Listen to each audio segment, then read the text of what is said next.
بسم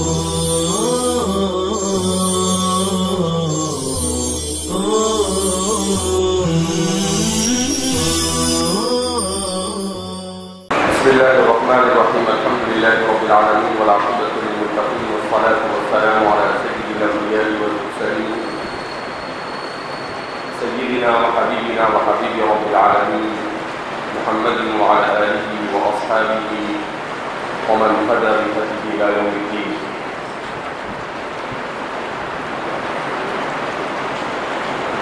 الجامع الصحيح للإمام البخاری کے سلسلے میں بیان کیا گیا کہ آپ کو امیر المؤمنین الحدیث کے لقب سے یاد کیا جاتا تھا، اور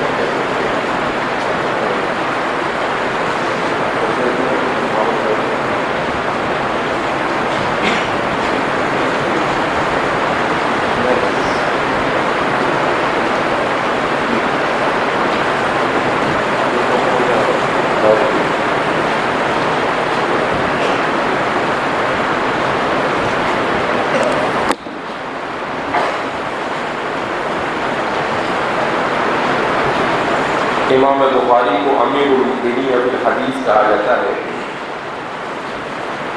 اس مناسبت سے شیخ عبدالفتاح ابو ہدیٰ کی کتاب کا ذکر آیا، جس میں آپ نے امراء المؤمنین الحدیث کے نام سے کتاب لکھی ہے، جس میں تقریباً 26 محدثین کو امراء المؤمنین الحدیث کے لقب سے یاد کیا جاتا ہے، ان کا ذکر آپ نے کیا ہے۔ ان 26 محدثین میں امام بخاری کو بھی آپ نے شمار کیا ہے، حافظ ابن حجر اسقلانی کو، یحییٰ ابن معین کو، امام دارقطنی کو، اور بھی ان کے علاوہ دیگر بے شمار محدثین کا آپ نے شمار کیا ہے۔ امام بخاری کی اس کتاب کے سلسلے میں یہ بات بھی بیان کی گئی کہ اللہ رب العزت نے اس کتاب کو کیوں اتنی مقبولیت عطا فرمائی، اس کے چند اسباب پر روشنی ڈالی گئی۔ اسی کے ساتھ ساتھ امام بخاری کی اس کتاب پر عصر حاضر میں بھی کچھ جماعتیں، کچھ شخصیتیں ایسی ہیں جو اعتراض کرتی رہتی ہے۔ اگر دیکھا جائے تو ان سب کا سرچشمہ اور ان سب کا مرجع یہ مستشرقین کی علمی خیانت ہے کہ مستشرقین نے آج سے تقریباً 300 سال پہلے جس طرح سے علوم اسلامیہ کو نشانہ بنایا اور اسی کے ساتھ ساتھ ان تمام کتابوں، ان تمام مصنفین، مؤلفین اور علماء کو بھی نشانہ بنایا جنہوں نے علوم اسلامیہ کی بے مثال خدمات انجام دی، لہذا امام بخاری بھی ان کا ہدف بنے۔ امام بخاری رحمۃ اللہ علیہ پر یہ پہلا موقع نہیں ہے کہ ان کی کتاب پر اور ان کی شخصیت پر بہت سارے بہتان لگائے جاتے ہیں، بہت سارے الزامات عائد کیے جاتے ہیں، بلکہ اس سے قبل روافض اور شیعہ اسی طریقے سے معتزلہ اور دیگر فرقے باطلہ نے بھی آپ کو ہدف تنقید بنایا، اس لیے کہ امام بخاری رحمۃ اللہ علیہ نے اہل سنت والجماعت کے مسلک صحیح کی اپنی کتاب میں ترجمہ لیا، اور جب بھی آپ نے ابواب قائم کیے تو ان ابواب، تراجم ابواب میں پورے زور و شور کے ساتھ تمام فرقے باطلہ پر آپ نے رد کیا۔ تو آپ کے اس رد کی وجہ سے بہت سے فرقے باطلہ نے بھی آپ پر مختلف قسم کے الزام لگائے، جیسے روافض اور شیعہ۔ یہ امام بخاری کے سلسلے میں کہتے ہیں کہ امام بخاری اہل بیت سے عداوت رکھتے ہیں،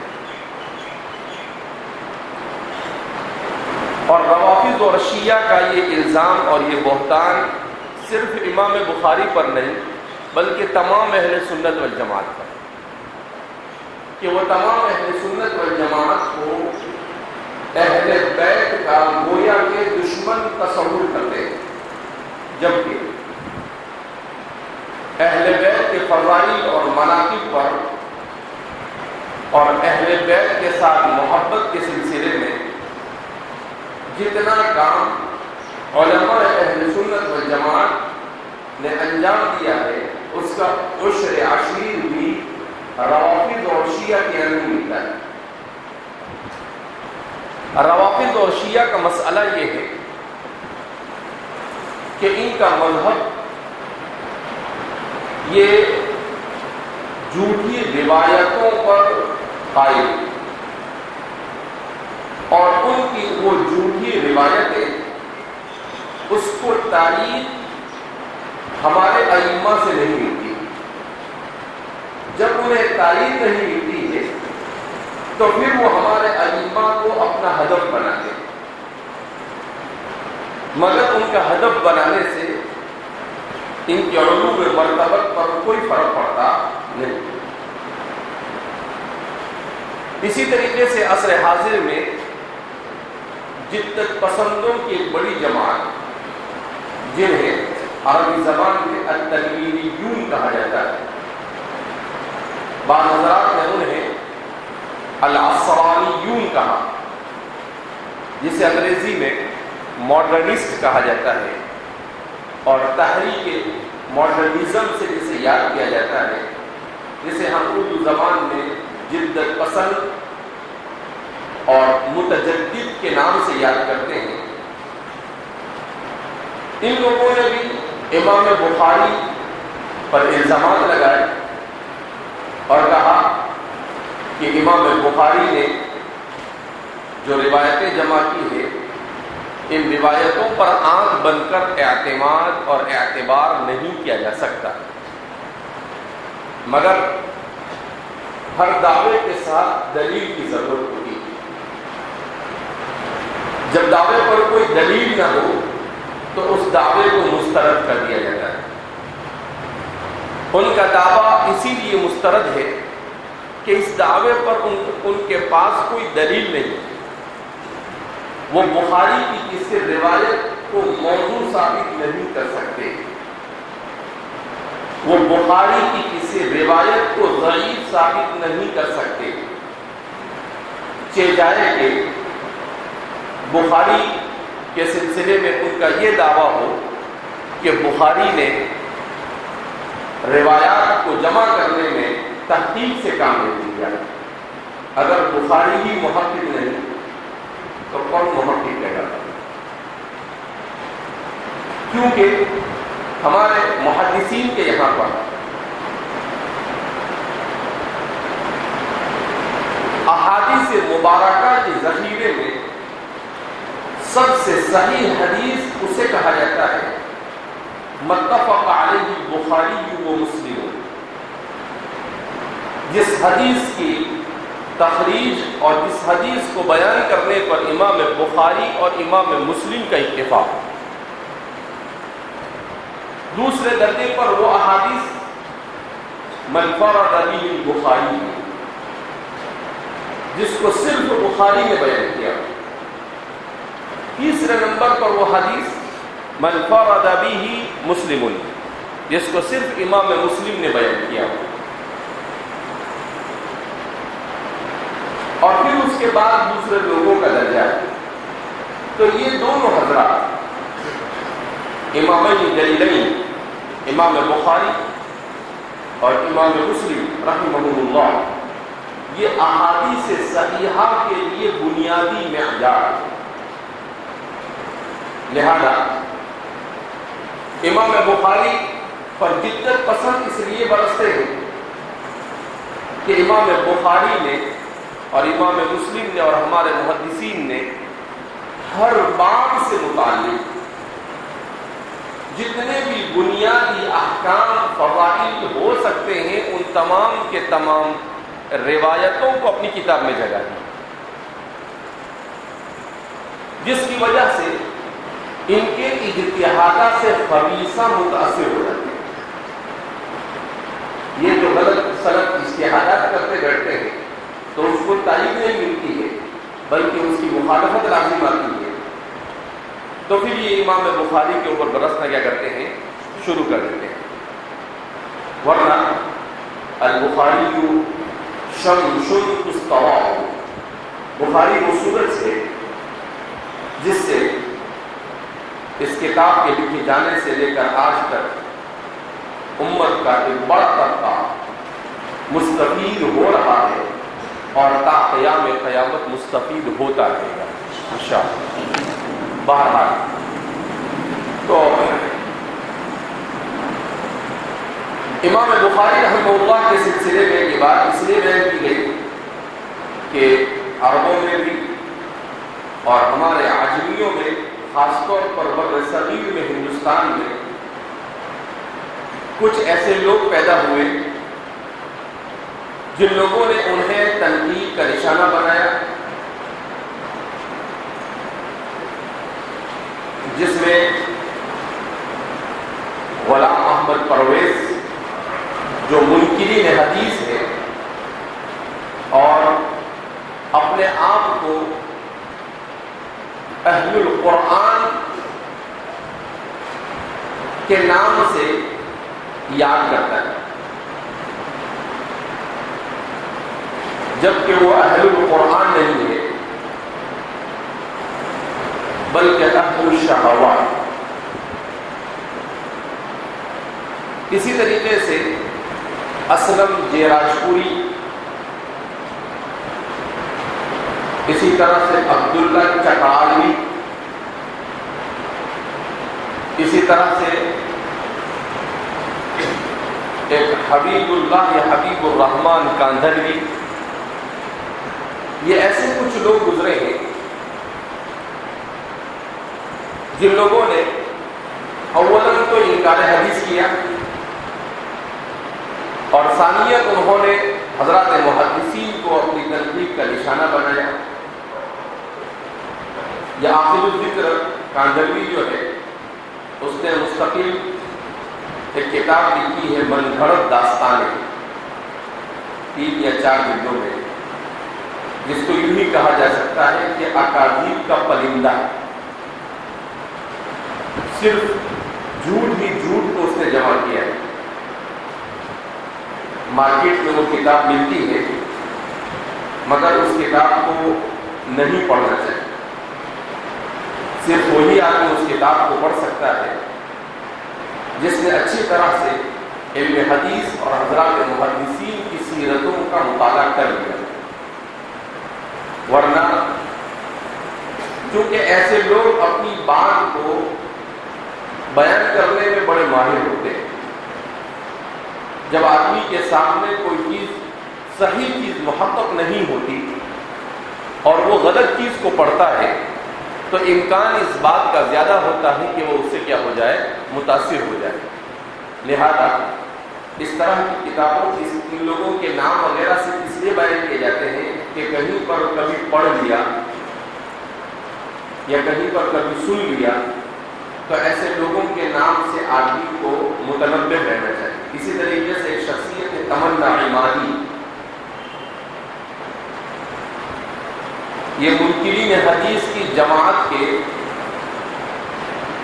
امام الجرح والتعدیل، عجیب و غریب، ایک طرف انکار حدیث اور دوسری طرف امام الجرح والتعدیل، جبکہ حضرت والا کذاب الدجال انتہائی جھوٹا آدمی ہے، مگر محدثین کے خلاف، مفسرین کے خلاف اس نے مستقل کتابیں لکھی ہیں.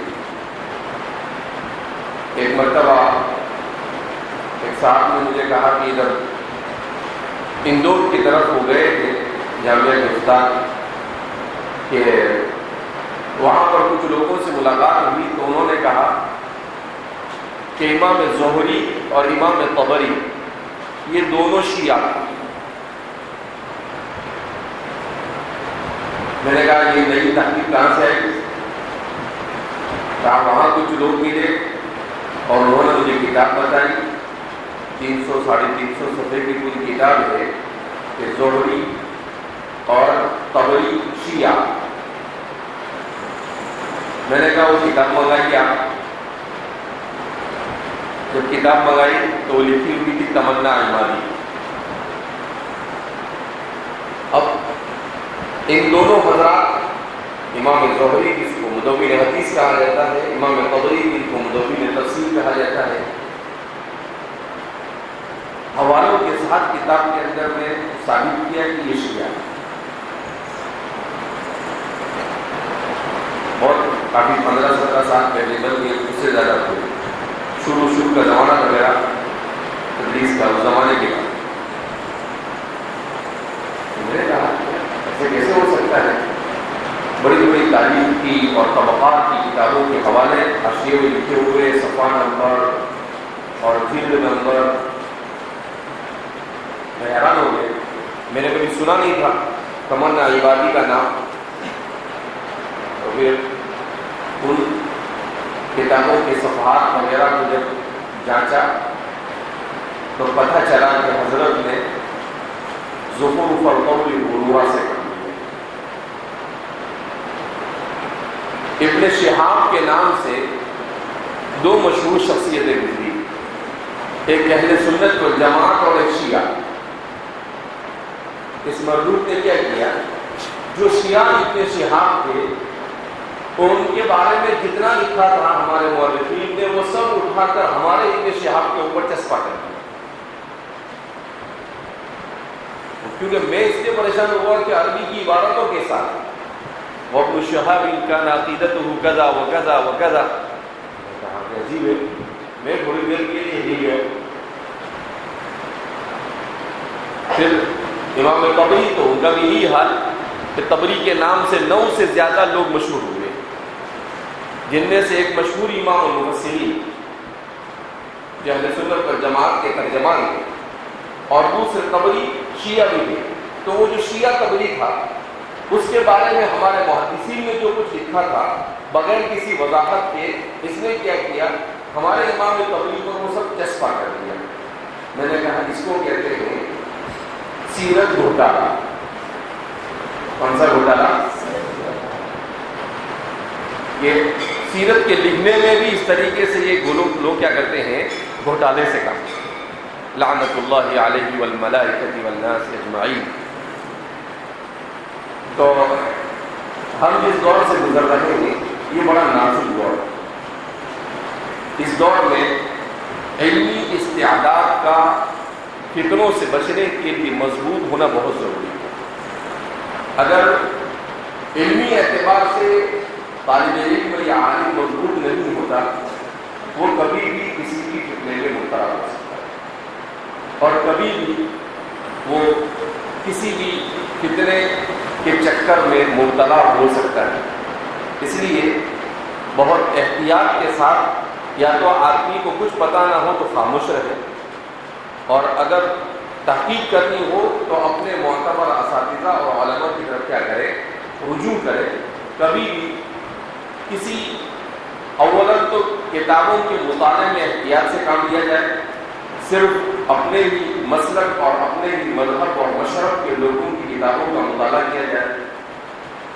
اگر ضرورت پڑے تو جس آدمی کی کتاب پڑھے اس کے بارے میں تحقیق کر لی جائے کہ حضرت والا کا تعلق کس مشرب اور کس مسلک سے، کس جماعت سے، اور پھر اس کے بعد اسے پڑھا جائے تاکہ کسی قسم کی گمراہی سے آپ متاثر نہ ہونے پائے.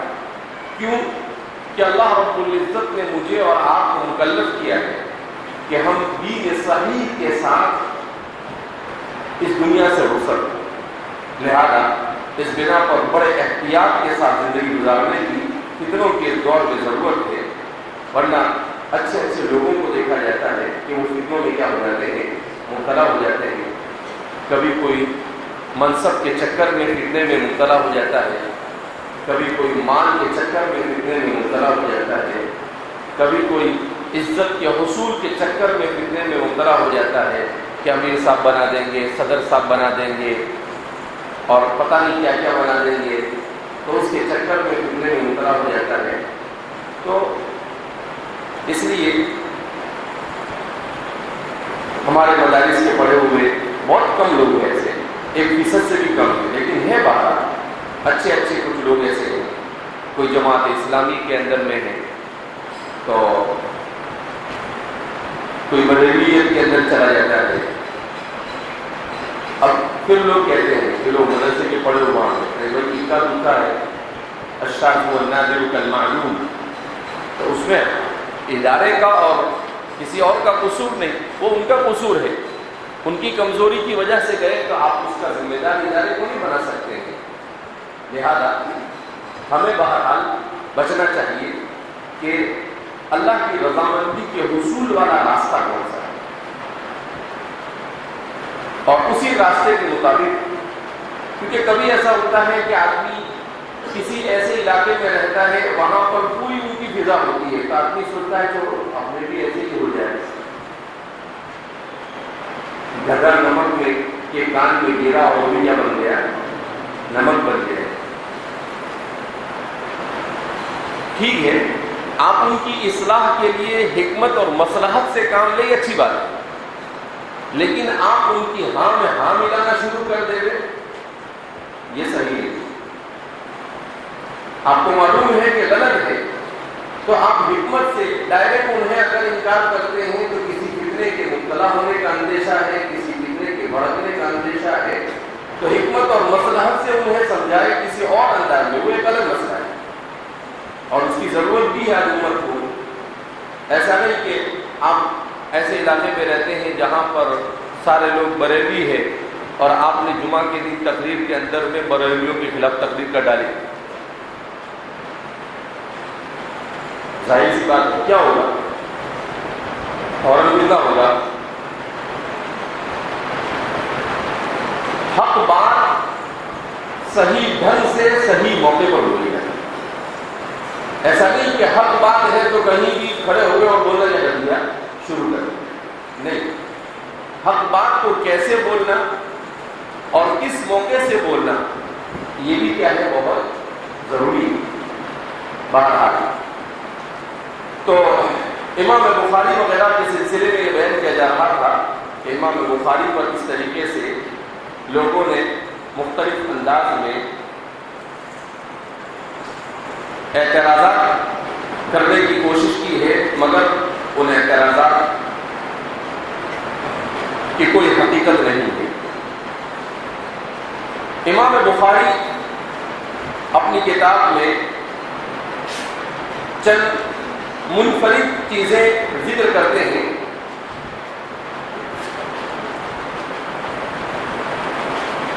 مثلا امام بخاری کے یہاں پر حدثنا، اخبرنا اور انبانا کے درمیان فرق ہے یا نہیں؟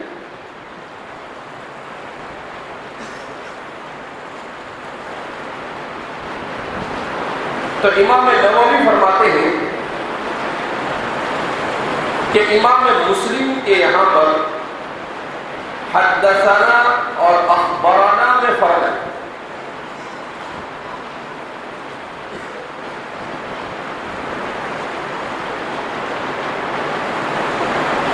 اس طور پر کہ ان کے یہاں پر حدثنا کا لفظ محدث اسی وقت استعمال کر سکتا ہے جب وہ شیخ کی زبان سے حدیث کو سنے،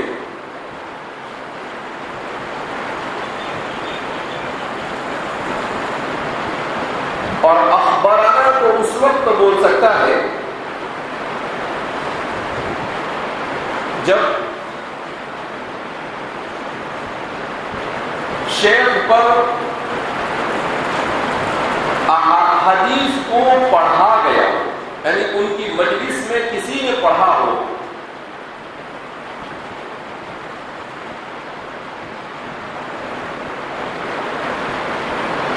فرماتے ہیں امام شافعی اور جمہور اہل علم کا جن کا تعلق مشرق سے ہے یہی مسلک ہے،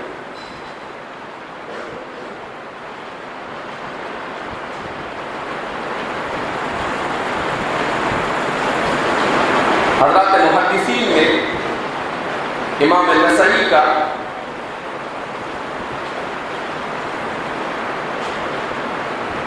بھی یہی مسلک ہے۔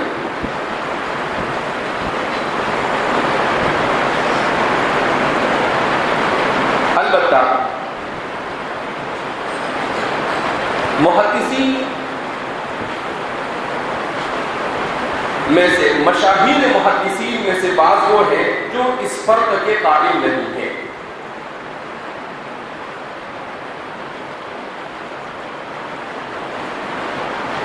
جن میں متقدمین میں امام زہری، امام مالک، سفیان بن علیہ اور یحییٰ بن سعید القطان وغیرہ، اور امام بخاری بھی، ان کا مسلک بھی یہی ہے۔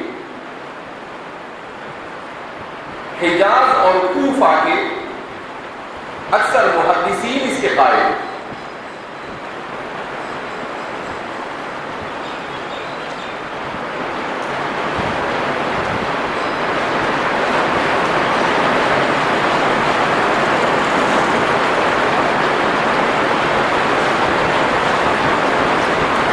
تو گویا کہ محدثین حجاز اور کوفہ ان کا جو مسلک ہے وہی امام بخاری کا مسلک ہے۔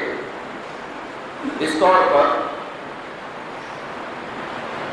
کہ لا فرق بین حدثنا و اخبارنا، کہ حدثنا اور اخبارنا میں کسی قسم کا کوئی فرق نہیں پایا جاتا ہے۔ یہ گویا کہ ایک بنیادی اختلاف ہے امام مسلم اور امام بخاری کے درمیان۔ اسی طریقے سے امام مسلم اور امام بخاری کے درمیان ایک مشہور اختلاف ہے اسناد معنعن کے سلسلے میں، عنعنہ والی روایت کے سلسلے میں۔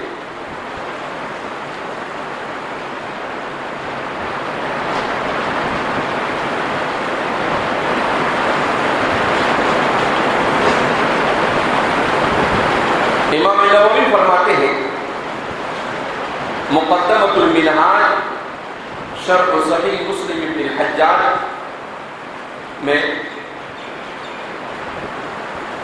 کہ والحدیث فلان عن فلان،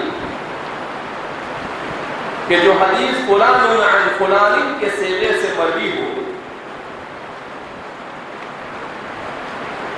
هو مرسل، اس پر حدیث مرسل کا حکم جاری ہوگا۔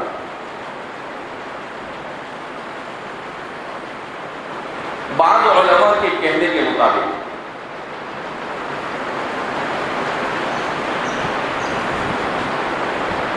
البتہ جمہور فقہاء محدثین اور اصولیین کے نزدیک انہ حدیث متصل،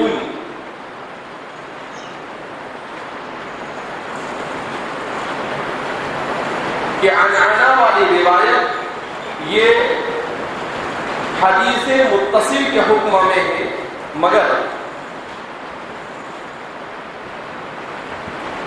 دو شرطوں کے ساتھ۔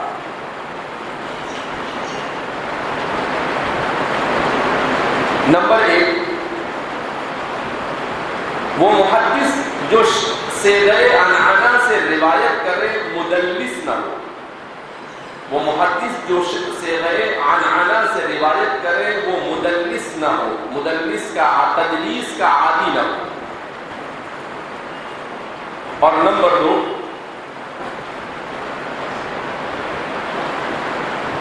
جس روایت کو عنعنہ کے ذریعے بیان کیا جائے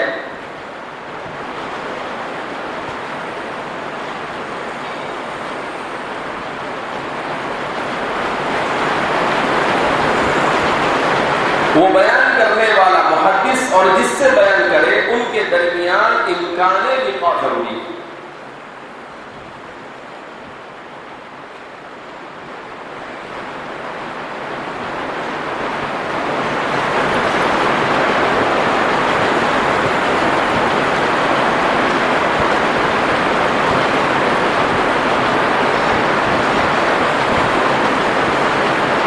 تو یہ جمہور کا مسئلہ ہے کہ امکان لقاء ضروری ہے. کیا مطلب؟ کہ ایک محدث بیان کرتے ہیں عنعنہ کے ذریعے سے. اب وہ کہتے ہیں جیسے امام بخاری حدثنا الحمیدی عن یحییٰ الانصاری. اب یہ دیکھنا پڑے گا کہ حمیدی بیان کر رہے ہیں یحییٰ الانصاری سے. تو سب سے پہلے کہ حمیدی جو صیغہ عنعنہ سے روایت کرتے ہیں کہیں یہ تدلیس کے عادی تو نہیں. تدلیس کے عادی کا مطلب کیا کہ بعض محدثین کیا کرتے ہیں اپنی سند میں علو دکھلانے کے لیے جس سے روایت لی ہے اس کو چھوڑ کر اس کے بعد والے محدث کو بیان کر دے گے، تو یہ تدلیس ہے. اب سوال پیدا ہوتا ہے کہ اس کا کیسے علم ہو؟ تو اس کا علم ہمارے محدثین ان کی سیرتوں کے مطالعے سے لگاتے ہیں. ایک تو ایسے لگاتے ہیں کہ وہ یہ دیکھتے ہیں کہ جس محدث سے یہ براہ راست نقل کر رہے ہیں اس کی وفات کب ہوئی اور یہ جو ہے جو ان سے روایت کر رہے ہیں ان کی ولادت کب ہوئی.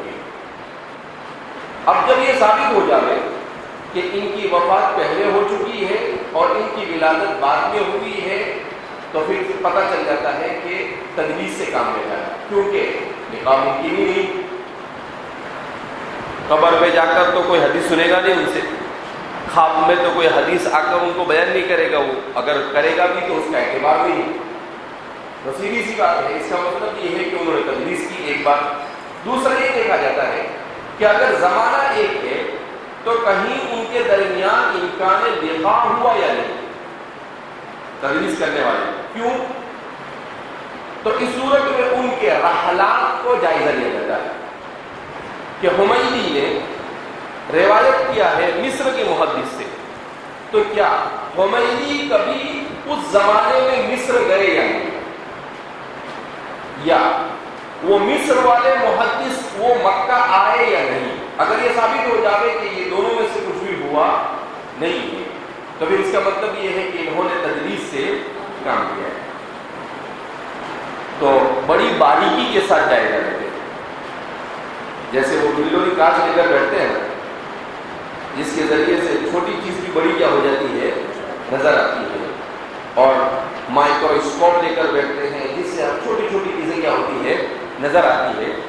یہ اس زمانے میں سائنس نے ایجاد کی، مگر تحقیق کے باب میں ہمارے محدثین فقہاء اور علماء نے پہلے ہی یہ ساری چیزیں کیا کر لی ہے ایجاد کر لی ہے کہ ہر چیز کو بڑی باریکی کے ساتھ جائزہ لیا. دوسری شرط بیان کر رہے ہیں کہ امکان اللقاء، کہ امکان لقاء بھی ضروری ہے. کیا مطلب؟ کہ حمیدی نے اگر یحییٰ الانصاری سے روایت کی ہے تو یہ دیکھا جائے گا کہ یحییٰ الانصاری اور حمیدی کے درمیان امکان لقاء ہو سکتا ہے یا نہیں. اگر یحییٰ الانصاری ان کا انتقال پہلے ہو گیا، حمیدی بات کے ہیں تو امکان لقاء نہیں. دونوں کا زمانہ ایک ہے مگر لقاء کا امکان نہیں ہے کہ دونوں ایک دوسرے میں کسی علاقے میں مل نہیں سکے تو امکان لقاء. لیکن بعد نے کہا کہ اگر معاصرت ہو تو امکان لقاء کو مان لیا جاتا ہے. کم سے کم معاصرت کا ہونا کیا ہے؟ ضروری ہے.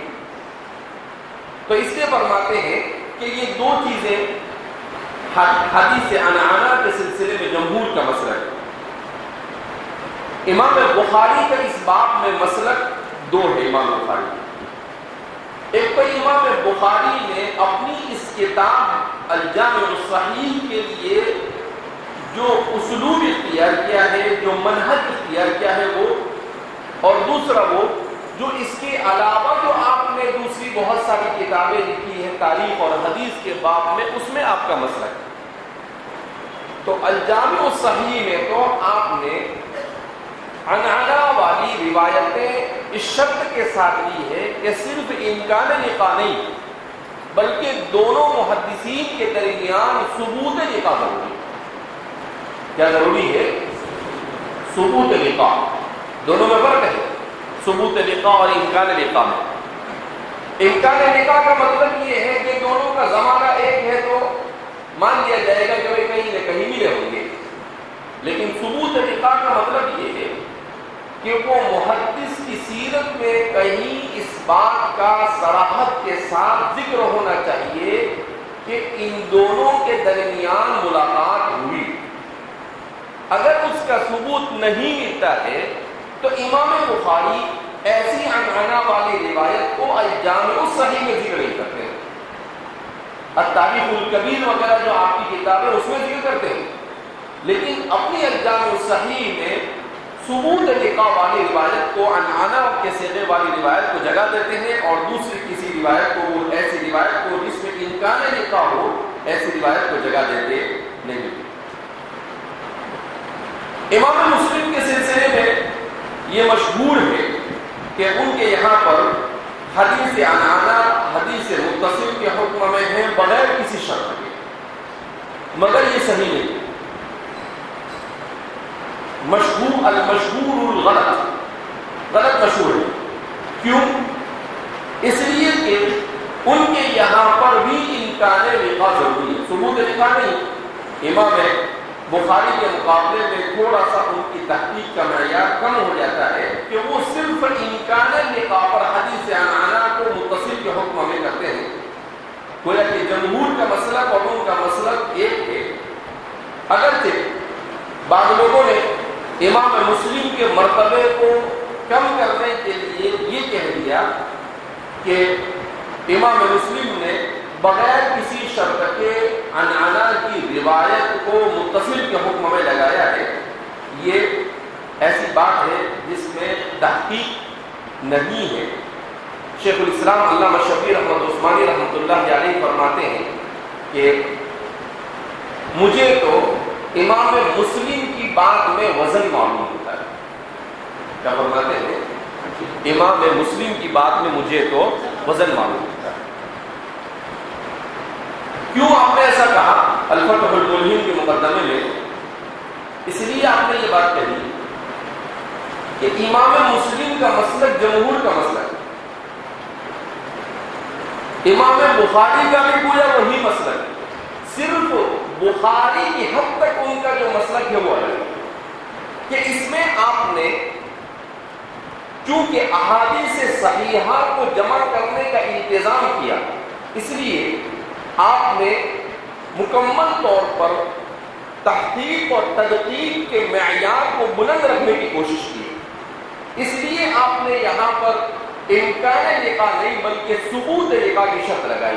مگر یہ صرف آپ کی، ورنہ اگر اس شرط کو لازم کیا جائے کہ ثبوت لقاء ضروری ہے حدیث عنعنہ کے لیے، تو احادیث کے ذخیرے میں بے شمار حدیثیں ایسی ہیں جو حدیث متصل کے حکم سے نکل جائے گی اور منقطع کے حکم میں چلی جائے گی، جبکہ ایسا ہو سکتا نہیں. لہذا اس بنا پر ان دونوں حضرات کے یہاں پر اسی لیے فرماتے ہیں کہ امام بخاری کا مسلک جو بخاری میں ہے وہی علی بن المدینی جو ان کے شیخ ہے ان کا بھی مسلک ہے، اور ابو بکر الصیفی کا بھی مسلک ہے، اور امام شافعی کا بھی وہی مسلک ہے. ابو المظفر السمعانی جو فقہ شافعی کے بڑے امام گزرے ہیں، ان کے یہاں پر عنعنہ کے لیے طول صحبت کی شرط ہے، تیسری شرط ہے۔ ایک تو عدم تدریس، دوسرا ثبوت لقاء، اور تیسرا طول صحبت۔ ابو المظفر السمعانی اسی لیے فرماتے ہیں کہ مقدمہ مسلم میں گزشتہ سال 2 سال میں نے پڑھا ہے، مقدمہ مسلم نے امام مسلم نے عنعنہ کے باب میں جس مسلک پر رد کیا ہے اور بڑے سخت الفاظ سے عمل کیا ہے اور بہت غصے میں لکھا ہے، وہ ابو المظفر السمعانی، انہی کے مسلک کو آپ نے رد کیا ہے، کیونکہ اس میں زیادہ سختی ہے، طول صحبت بھی ضروری ہے، یعنی جس سے روایت کرے عنعنہ سے وہ صرف صحبت اور لقاء نہیں بلکہ ایک لمبے زمانے تک دونوں ایک دوسرے کے ساتھ ہیں۔ ظاہر سی بات ہے یہ اتنا آسان نہیں ہے۔ اسی طرح سے ابو عمرو المقری انہوں نے ایک اور شرط لگائی ہے، ان یکون معروفا بالروایت عنہ، کہ وہ عنعنہ سے روایت کرنے والے دونوں شیخ ایک دوسرے سے روایت کرنے میں مشہور اور معروف بھی ہونے چاہیے، مشہور اور معروف بھی ہونے چاہیے۔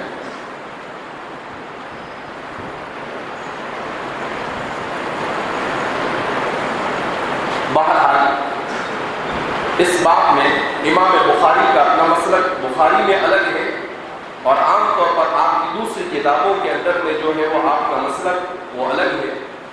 دیگر کتابوں میں آپ جمہور کے ساتھ رہے ہیں، لہذا جمہور کا مسلک یہی صحیح ہے، اور امام بخاری، امام مسلم اور جمہور المحدثین اس بات میں گویا کہ ایک ساتھ ہیں۔ البتہ بخاری کی حد تک کہ امام بخاری کا اپنا مسلک وہ ہے جو اپنے شیخ علی بن المدینی کا مسلک ہے اور سیرفی کا مسلک ہے، ان دونوں کی حد تک، اس کتاب کی حد تک، ورنہ عام طور پر آپ دونوں کے، اس لیے بعض حضرات نے جو یہ ثابت کرنے کی کوشش کی کہ حدیث عنعنہ کے سلسلے میں امام مسلم نے یہ اپنے شیخ امام بخاری پر رد کیا ہے، یہ غلط ہے۔ انہوں نے امام بخاری پر رد نہیں کیا بلکہ انہوں نے سمعانی اور مقری پر رد کیا ہے۔ لہذا خواہ کی یہ بات ہے، بعض لوگ ہوتے ہیں کہ ان کو بڑا مزہ آتا ہے دو بڑے لوگوں کو لڑانے میں، دو بڑے لوگوں کو لڑانے میں مزہ آتا ہے، تو زبردستی خواہ وہ کہتے ہیں، اور امام مسلم یہاں پر امام بخاری پر رد کر چپ چاپ بیٹھنا نہیں ہے۔ تو امام مسلم نے امام بخاری پر اس لیے کہ بڑے سخت الفاظ استعمال کیے امام مسلم نے، اور اپنے شیخ اور استاد کے سلسلے میں اتنے سخت الفاظ امام مسلم جیسا باادب اور اتنا بڑا محدث کبھی استعمال نہیں کر سکتا۔ لہذا امام مسلم نے اگر رد کیا ہے اپنے مقدمے میں تو سمعانی اور مقری ان کے اوپر رد کیا ہے، انہوں نے امام بخاری پر کسی قسم کا کوئی رد نہیں کیا ہے۔ اسی طریقے سے اس کتاب کے سلسلے میں امام بخاری کے راویوں کے طبقات رواۃ بخاری،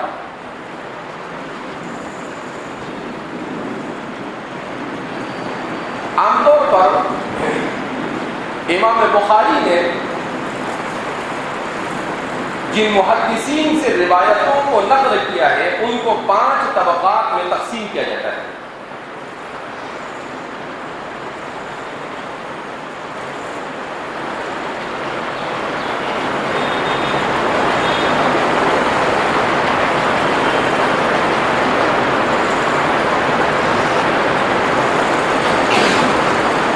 طبقہ اولا،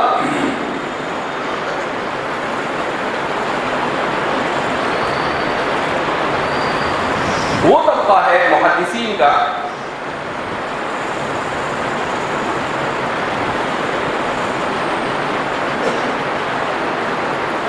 جن سے امام بخاری نے اپنی کتاب میں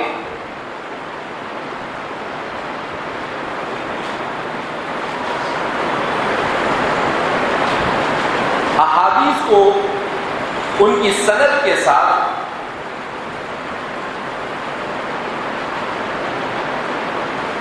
اس طور پر بیان کیا جس سے وہ محدثین عام طور پر مشہور ہیں.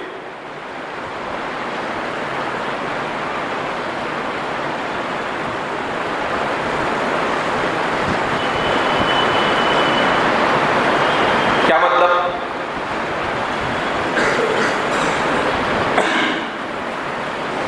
کہ سب سے اعلیٰ طبقہ امام بخاری کی اس کتاب میں ان محدثین کا ہے جو امام بخاری کے شیوخ ہیں، اور امام بخاری نے براہ راست ان سے روایتوں کو لیا ہے، اور وہ لوگ صرف امام بخاری ہی ان سے اپنی ان سند کے ساتھ روایت نقل نہیں کرتے ہیں، بلکہ دیگر لوگوں، دیگر محدثین نے بھی ان سے جب روایت کیا ہے تو وہ سند پائی جاتی ہے. تو چونکہ یہ بے غبار ہو جاتا ہے. یہ کیسا ہو جاتا ہے؟ اپنی مثال کے ذریعے سے سمجھاتا ہوں میں اسے، کہ جیسے ایک محدث ہے محمد بن عبداللہ الانصاری، ان سے امام بخاری روایت کو نقل کرے اور وہ روایت کریں عن حمید، وہ حمید سے روایت کریں، اور وہ کرے عن انس بن مالک، حضرت انس بن مالک سے. تو ظاہر سی بات ہے یہ جس سند کے ساتھ انہوں نے روایت کیا، اس سند کے ساتھ امام بخاری کے معاصرین میں دیگر محدثین بھی اس سے اسی سند کے ساتھ روایتوں کو ذکر کریں، تو یہ بالکل بے غبار ہو جاتا ہے کہ بھئی کسی قسم کا کوئی جھول نہیں ہے کہ محمد بن عبداللہ انصاری جب روایت کرتے ہیں تو عام طور پر وہ حمید سے اور وہ حضرت انس بن مالک سے ثلاثی روایت میں امام بخاری نے ذکر کیا ہے. اسی طریقے سے دوسرے راوی ہیں امام بخاری کے جو اسی طبقے میں آتے ہیں، مکی ابن ابراہیم ابو عاصم النبیل، وہ یزید ابن ابی عبید سے اور وہ حضرت سلمۃ بن الاقوع سے روایت کرتے ہیں. یہ بھی ثلاثی روایت امام بخاری. اب یہ مکی ابن ابراہیم دوسرے ان کے زمانے کے جن لوگوں نے ان سے حدیث کو لیا ہے وہ بھی ان سے روایت کرتے ہیں. تو اسی طریقے سے عن مکی ابن ابراہیم عن یزید ابن ابی عبید عن سلمۃ بن الاقوع.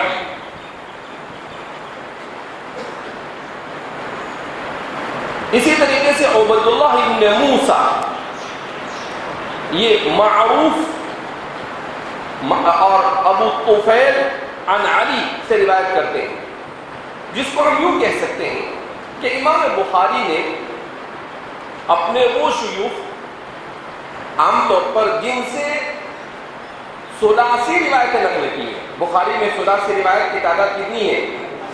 22. تو وہ 22 روایتیں نقل کی ہے، وہ سب کے سب محدثین وہ ہے جو اپنی اسی سند کے ساتھ دیگر لوگوں کے یہاں پر بھی پائے جاتے ہیں. محمد بن عبداللہ انصاری، مکی بن ابراہیم، عبید اللہ بن موسیٰ، ابو نعیم، اسی طریقے سے علی بن عیاش. اور اتفاق کی بات یہ کہ امام بخاری کے علو اسناد میں جتنے لوگ ہیں یہ سب کے سب حنفی ہیں. سب کے سب کیا ہے؟ سب سے زیادہ روایت کرتے ہیں مکی بن ابراہیم سے، 13 روایت تو مکی بن ابراہیم سے، اور اس کے بعد جن لوگوں سے بھی روایت کیا ہے تو وہ بھی امام صاحب کے تلامذہ میں سے، یعنی براہ راست امام صاحب کے تلامذہ میں سے، جنہوں نے براہ راست امام صاحب سے علم کیا ہے، حاصل کیا ہے.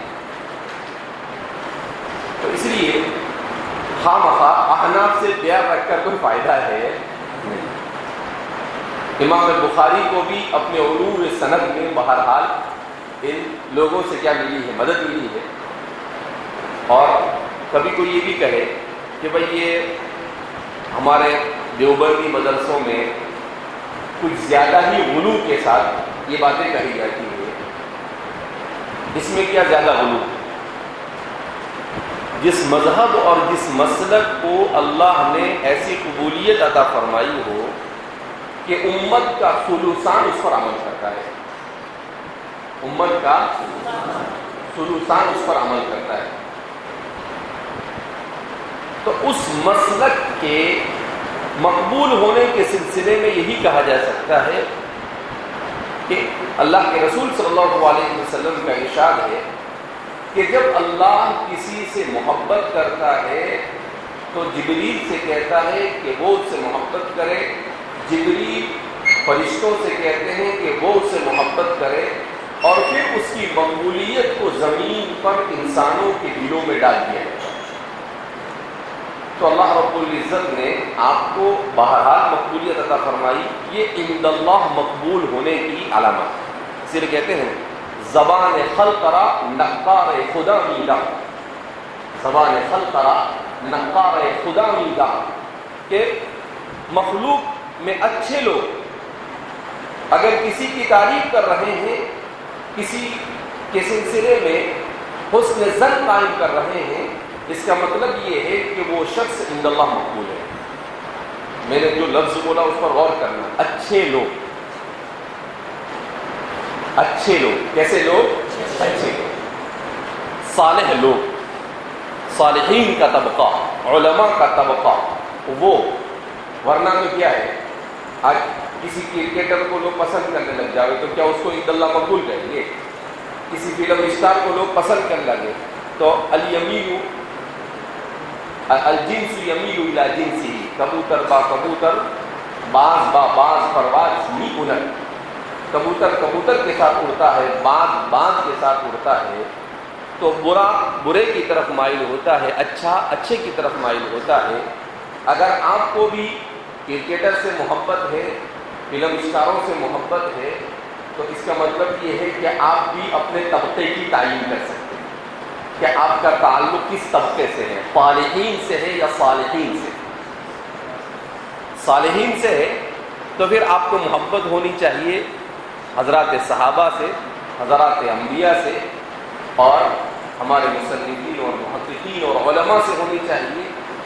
تو اپنے آپ کے بارے میں بھی آدمی فیصلہ کر سکتا ہے کہ آپ کدھر ہے. بہرحال تو یہ ہے طبقہ اولا امام بخاری کا. اس طبقے میں سفیان ثوری وغیرہ بھی آتے ہیں، اس لیے کہ صرف ثلاثی والے نہیں بلکہ اور بھی مشاہیر محدثین کہ ان کی حدیثیں امام بخاری کے یہاں پر جس سند کے ساتھ ہے اسی سند کے ساتھ دیگر محدثین کے یہاں پر بھی ملتی ہے. تو یہ سب سے اعلیٰ طبقہ ہے، اور الطبقۃ الاولی للجامع الصحیح للامام البخاری، گویا صحیح بخاری کا یہ طبقہ اولا ہے جو بے غبار ہے، جس میں کسی طرح کا کوئی شک اور شبہ نہیں.